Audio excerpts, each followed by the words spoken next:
कुछ ऐसे भी मुतासरीन हैं।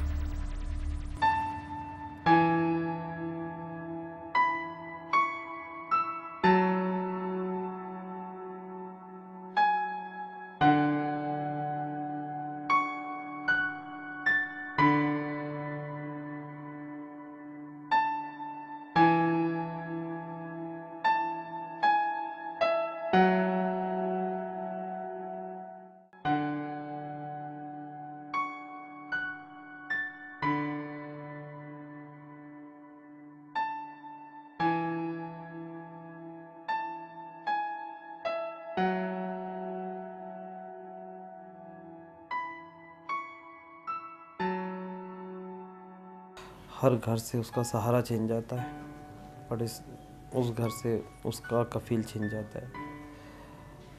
बहनों से भाई और भाइयों से बहनें जुदा हो जाती हैं। मेरी बद्दुआ कहें इसको या दुआ कहें, काश उनके साथ भी ये हो। किस तरह महफूज है जब मेरी बच्ची नहीं रही। मैं इनको देखता था, ये झाड़ू की सीखें जो है ना तोड़ती थी।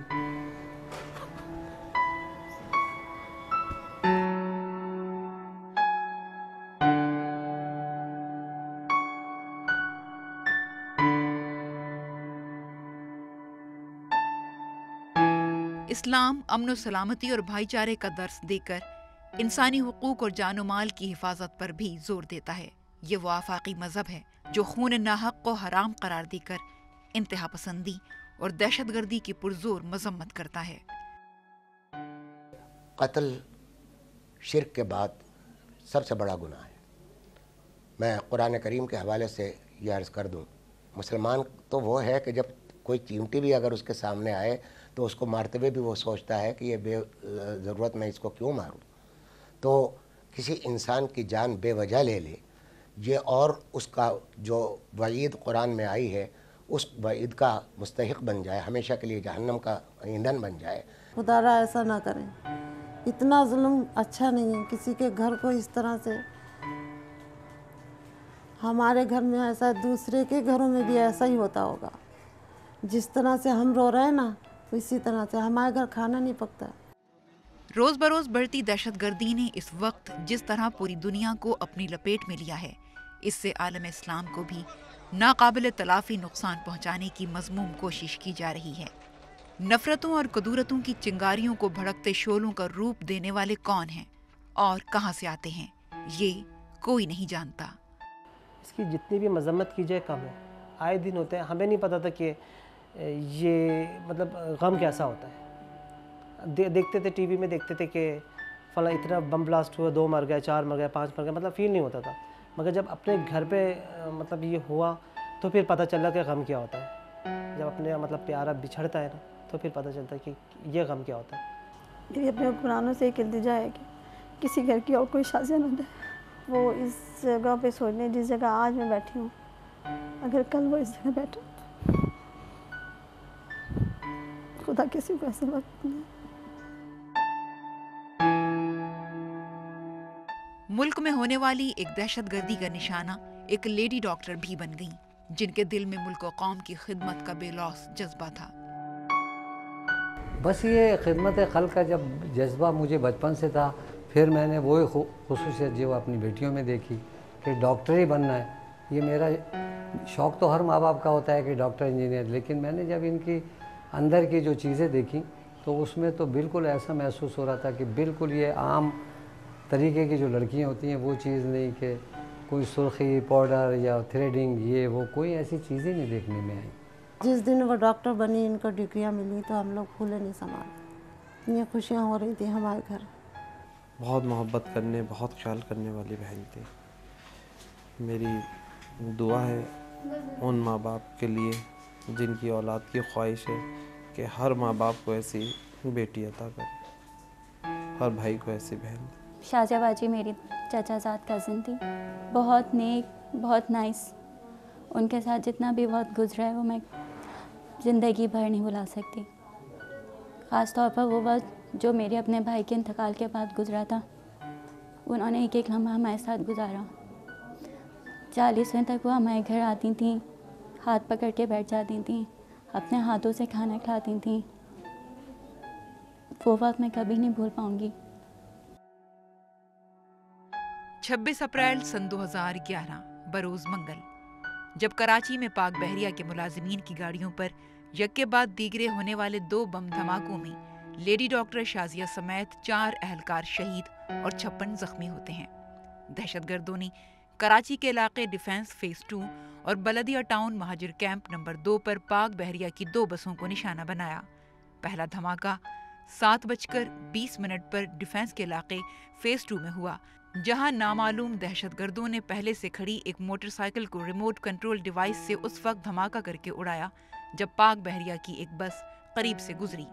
धमाके के नतीजे में मौके पर 2 अफराद शहीद और 37 अफराद जख्मी हो गए, जबकि दूसरा धमाका 7:26 पर बलदिया टाउन के इलाके महाजिर कैंप में नेवल कॉलोनी से आने वाली नेवी की बस के करीब हुआ, जिसके नतीजे में एक शख्स जाँ बहक और 15 अफराद जख्मी हो गए। धमाकों से कई करीबी इमारतों के शीशे टूट गए, गाड़ियों को भी नुकसान पहुंचा। धमाकों का शिकार होने वाली दोनों बसें मुलाजिमीन को मुतल्लिका यूनिट्स ले जा रही थीं। बम धमाके में जख्मी होने वाले नेवी एहलकारों को PNS शिफा, जबकि बलदिया टाउन के जख्मियों को जिन्ना अस्पताल मुंतकिल किया गया। उस दिन जब ड्राइवर नहीं आ रहा था हमारा, तो छोटा भाई उसको 1 हफ्ते से छोड़ने जा रहा था बस स्टॉप मॉडल कॉलोनी। तो वो जब वो उठाने आई तो मैं भी जाग गया, तो कहने लगी कि नदीम ये उठ नहीं रहा है, प्लीज़ तुम इससे बोलो कि ना ये उठ जाए। तो मैंने कहा अजीम जाओ छोड़ के, ना नहीं आज नहीं जाऊँगा, मैं रोज़ाना इसको छोड़ने जाता हूँ, मेरी नींद पूरी नहीं होती है। तो मैंने कहा अजीम चले जाओ। तो मुझसे कहने लगी नदीम मेरा तुमसे भी वादा है, बस आज आखिरी बार मुझे छोड़ जाओ, फिर उसके बाद मैं तुमसे भी नहीं बोलूँगी। और ना फिर मैंने अजीम से बोला अजीम जाओ इसको छोड़ कर आ जाओ ना। फिर ये कहने लगे कल से मैं अपना इंतज़ाम खुद कर लूँगी, आज के बाद तुमसे मैं मतलब बोलूँगी नहीं कि मुझे ना वहाँ बस स्टॉप तक ड्रॉप करो। वो चली गई, उसके बाद में मैं वो छोड़ कर आ गया। मैं इस तरह से ऐसे यहाँ सोफे पर लेट गई। फिर अचानक से मुझे महसूस हुआ, 2 मरतबा उसकी घबराई हुई आवाज़ मुझे महसूस हुई, अम्मी अम्मी।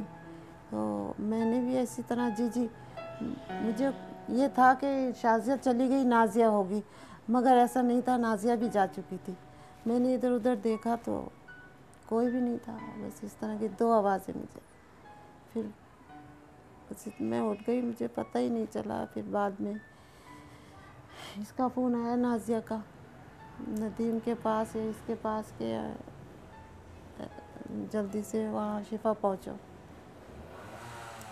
उसने बताया नदीम ने कि अम्मी जो है ना इस तरह से हुआ है, मगर ये नहीं बताया कि इसका इंतकाल हो गया है।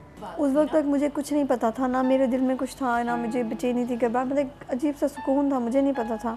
वो पहुंचते के साथ मुझे फ़ोन करती थी, उसने मुझे फ़ोन नहीं किया। मुझे मतलब वो ये भी होता था कि कभी देर भी हो जाती थी, क्योंकि पेशेंट्स होते थे वो नाइट में जो डिटेन होते थे, तो वो मैंने कहा कि अक्सर ऐसा हो जाता था कि जी वो थोड़ा सा लेट हो जाती है फ़ोन करने में।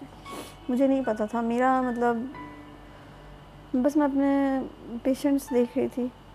उसमें अचानक से मेरे पास शिफा से फ़ोन आया था कि मैडम आप कहाँ हैं। मैंने कहा मैं स्टाफ सर्जन में हूँ। मैडम आप अभी तक नहीं आई। मैंने कहा मैं मतलब कहाँ आऊँ ना, तो मैडम मैंने अभी मैडम की बॉडी रिसीव की है, आप फ़ौरन आ जाए। मुझे कुछ नहीं समझ आया, मैंने कहा शायद, लेकिन जिस बच्चे ने मुझे बताया था वो मेरा पहले असिस्टेंट रह चुका था।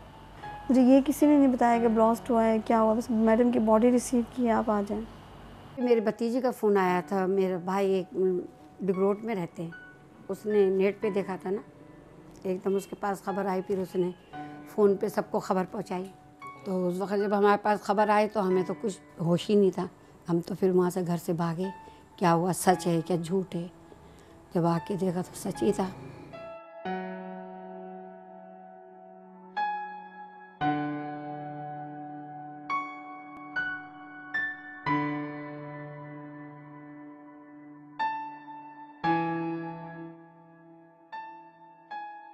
हुकूक इंसानी की तंजीम human rights commission of Pakistan की एक रिपोर्ट के मुताबिक इस वक्त मुल्क को जिस दहशतगर्दी का सामना है, इससे आवाम और मालियाती इदारे अदम तहफ़्फ़ुज़ का शिकार हैं। सिर्फ सन 2010 में 67 खुदकुश हमले हुए, जिनमें तकरीबन 1159 अफराद जाँ बहक हुए।